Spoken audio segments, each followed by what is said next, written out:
kapan? Pak Budi Asali kapan? Iya, nanti kita rundingkan waktunya. Oke. Disaksikan lo ya. Kamu macam-macam sumpah ya. Kamu dulu menghujat soalnya. Menghujat siapa? Kamu bilang Alkitab sampah. Yang menghujat mengatakan sampah itu bukan saya. Kamu. Ya.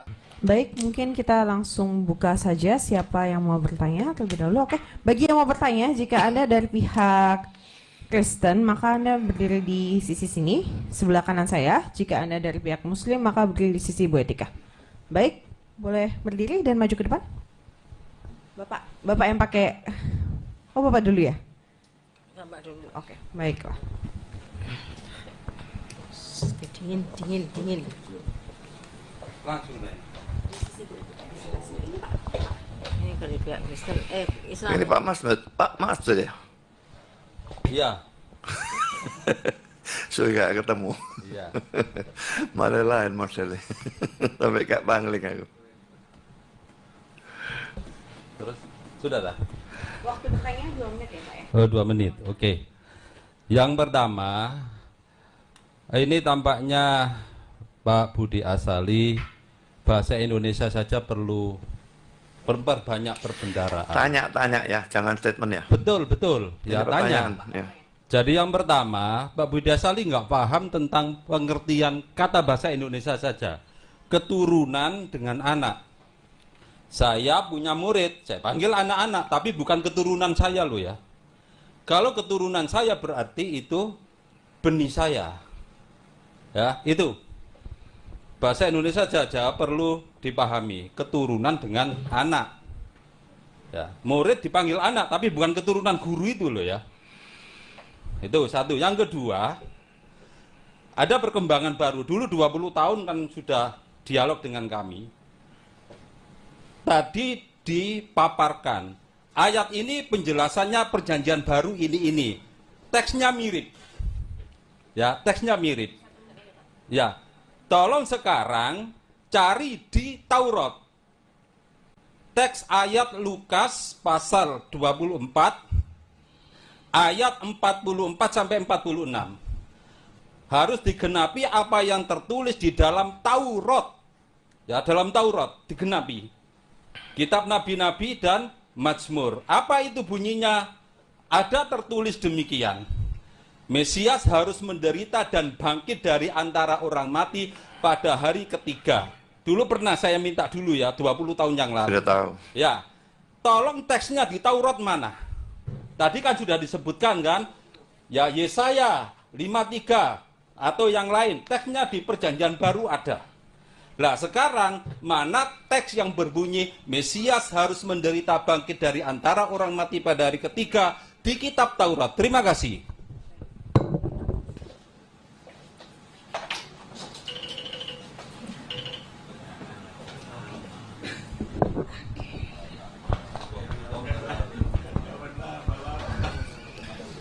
Baik, untuk pertanyaan dari pihak Islam, Pak Budi mau langsung menanggapi atau? Iya.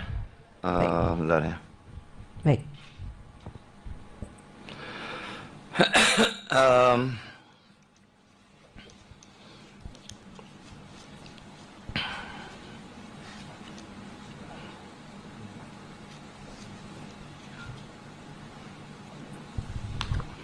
Oke, sambil Pak Budi mau ini. Tadi Pak Masud ini bilang saya tidak mengerti bahasa Indonesia. Bukan saya yang tidak mengerti bahasa Indonesia, Pak Masud yang tidak mengerti bagaimana caranya Alkitab kami itu menafsirkan ya. Kata anak itu memang bisa diartikan keturunan, sebaliknya kata bapak itu bisa diartikan sebagai nenek moyang. Itu cara mereka di dalam berbicara. Karena itu Yesus bisa disebut sebagai anak Daud. Yesus dan Daud itu beda 1000 tahun. Jadi keturunan tidak tahu berapa ratus generasi, tapi tetap Yesus disebut anak Daud. Dan saya bisa memberikan contoh-contoh yang lain kalau saya mau, tapi waktunya saya tidak mau habiskan tuh hal yang tidak ada gunanya seperti ini. Karena anak itu memang artinya keturunan. Dan tidak ada lagi tadi yang Ibu Nur katakan bahwa keturunan itu harus keturunan fisik. Dengan dasar apa mengatakan harus keturunan fisik? Lalu tentang Lukas 24 ayat 44 sampai 46 ini sudah diperdebatkan dulu di dalam, tidak tahu 20 tahun yang lalu, saya tidak ingat lah. Yang jelas bahwa kalau dikatakan ada tertulis, itu tidak selalu harus satu ayat ya. Dan waktu itu almarhum Mokokinta dan Mas'ud mengatakan saya tidak bisa menjawab karena mereka minta satu ayat. Tapi itu minta satu ayat itu tidak ada dalilnya. Karena kalau dikatakan ada tertulis itu bisa dari kutipan dari beberapa ayat. Saya berikan satu contoh saja untuk menyingkat waktu ya. Karena contohnya ada banyak sekali sebetulnya. Jadi ini Matius 21 ayat 13 ya. Perhatikan yang warna biru dan yang warna merah ya. Dan berkata kepada mereka, ada tertulis rumahku akan disebut rumah doa, tapi kamu menjadikannya seorang penyamun. Nah ini diambil dari dua ayat dari Perjanjian Lama. Yang warna biru dari Yesaya 56 ayat 7. Ini saya banyak bacakan yang warna biru, rumahku akan disebut rumah doa. Yang warna merah diambil dari Yeremia 7 ayat 11. Sudahkah menjadi seorang penyamun di matamu rumah yang atasnya namaku diserukan ini? Jadi ini salah satu contoh, contohnya banyak sekali. Ini saya berikan contoh banyak. Dan kalau mau dijelaskan ini totalnya 54 halaman. Saya butuh waktu sampai besok pagi. Jadi ayat ini jelas memang ada pengenapannya, ada nubuatnya. Dan Yesaya 53 ini salah satunya. Penderitaannya kan ada di situ. Lalu kematian, kebangkitan ada di situ semua. Nah kalau hari ketiga, itu tipologi. Yunus 3 hari dalam perut ikan ya. Saya akan tunjukkan ayatnya saja ya. Matius 12 ayat 40.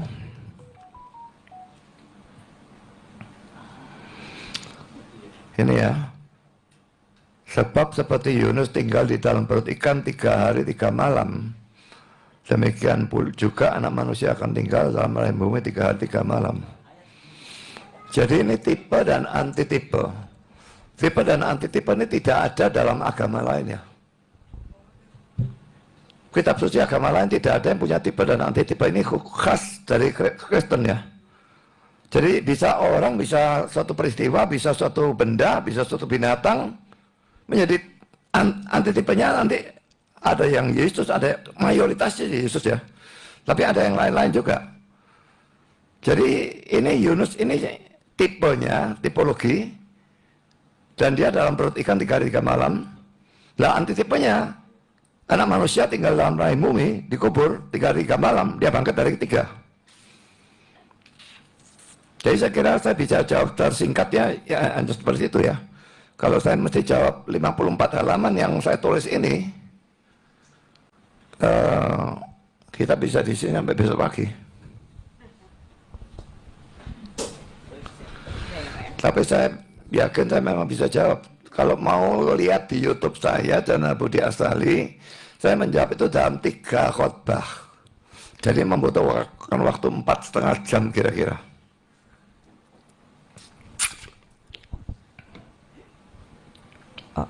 Oke, sudah Pak untuk jawabannya? Ya. Baik, baik sudah. Mungkin Ibu Nur mau nanggapi. Baik. Nggak ngelantur ya tadi. Pengertian keturunan. Mohon maaf Pak. Aku Mohon mungkin maaf Pak, bisa. nanti kalau ingin memberikan pertanyaan lagi boleh untuk selanjutnya dulu. Pertanyaan membantah. Jadi dia tadi keliru, nggak nyambung. Kalau keturunan, ya. Ini tanya nanti dulu. Ini tanya jawab atau Mohon debat? maaf Pak, sebentar. Kalau debat kamu lain kali debat. Baik, ayo Salaman mau debat dengan saya. Mau kalau kamu sumpah tidak menghujat. Betul, ayo sumpah tidak menghujat. Ayo Pak, Salaman. mohon. Oke, ayo mau apa? Tentang apa? Kapan? Saya sukanya, kapan? Di mana? Setuju kapan? Bulan depan. Bulan depan ya. Ya, pokoknya waktunya cocok ya. Nah ya, yang cocok kapan? Pak Budi Astali kapan cocok? Loh ya nanti kita rundingkan waktunya. Oke, setuju Oke. ya? Disaksikan loh ya. Kamu macam-macam sumpah ya. Kamu dulu menghujat soalnya. Menghujat siapa? Kamu bilang Alkitab sampah. Yang menghujat mengatakan sampah itu bukan saya. Kamu. Ya, nanti- Kamu pikir saya pikun nomor 70? Silakan, silakan. Sudah, baik, sudah ya. Mari. Mohon maaf bagi yang merekam, apakah sudah berdasarkan izin dari panitia barusan? Ada Mungkin perekam? saya akan sedikit masukan. Belum ada izin. Moderator, Iya, rekod nggak ada. moderator. Iya baik. Sebaiknya Ada. Setelah menjawab dari pertanyaan oleh narasumber, mohon diberikan satu kali lagi bagi penanya memberi tanggapan Nggak bisa jadi debat. Mohon kalau maaf gitu. untuk ini tidak. supaya Nah. Jadi debat saya nggak mau. bukan debat 2 kali. Nggak. Sudah gini aja, karena dia siap dialog dengan saya. Cukup. Ya. Mohon maaf bagi para audiens, mungkin boleh lebih menghormati narasumbernya kita juga, karena narasumber kita juga sudah sangat bertoleransi untuk menjawab dan lainnya. Mari ikuti aturan debatnya. Jadi jika untuk bertanya satu kali dulu, supaya ada adil juga bagi pihak Kristen. Karena nanti jika misalnya kita pihak Islam meminta seperti begitu, hal yang sama akan diaplikasikan bagi pihak Kristen juga. Jadi mohon kita berganti-gantian. Jika yang Islam sudah bertanya, mari berikan giliran kepada yang Kristen dan begitu juga sebaliknya. Untuk tanggapan kembali, ya kembali kita sudah selesai berdebat. Ini hanya sesi tanya jawab.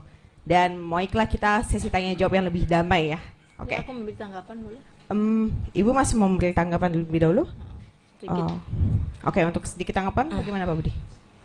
Terserah Oke, Pak untuk Romo. tanggapan. Baik, Ibu boleh. Nurnya kan tadi kan sudah ada perjanjian. Betul, Tanya ke sudah sana sini pertanyaan, pun boleh, nanggapi dan boleh. sebagainya. Tapi untuk kalau audiens tidak pertanyaan boleh. dari jemaah, Tidak dari boleh. audiens jangan ya. Iya, tidak boleh. Jadi Karena debat cukup satu nanti kali ya. saja supaya adil ya Pak ya. Nah, jadi itu dia videonya teman-teman ya. Ini merupakan video terbaru atau debat terbaru Pendeta Budi Asali melawan para polemikus Muslim. Dan kita lihat ya bagaimana nyali Pendeta Budi Asali begitu berani dia masuk ke kandang para polemikus ini. Karena saya lihat dari ruang debat itu tidak ada audiens Kristen ya. Dan kita lihat bagaimana pertanyaan dari salah satu audiens ya yang bernama Ustadz Masud, dan Ustadz ini pernah berdebat dengan Pendeta Budi Asali dan itu sudah sekian lama teman-teman ya. Dan kemudian dari apa yang dia tanyakan kepada Pendeta Budi Asali dan kemudian Pendeta Budi Asali menjawab dengan data-data yang dia miliki. Nah, Ustadz Masud ini merasa tidak puas teman-teman. Merasa tidak puas apa yang menjadi jawaban dari pertanyaannya. Nah, sehingga Pendeta Budi Asali ini sebenarnya dia menghindari berdebat dengan audiens.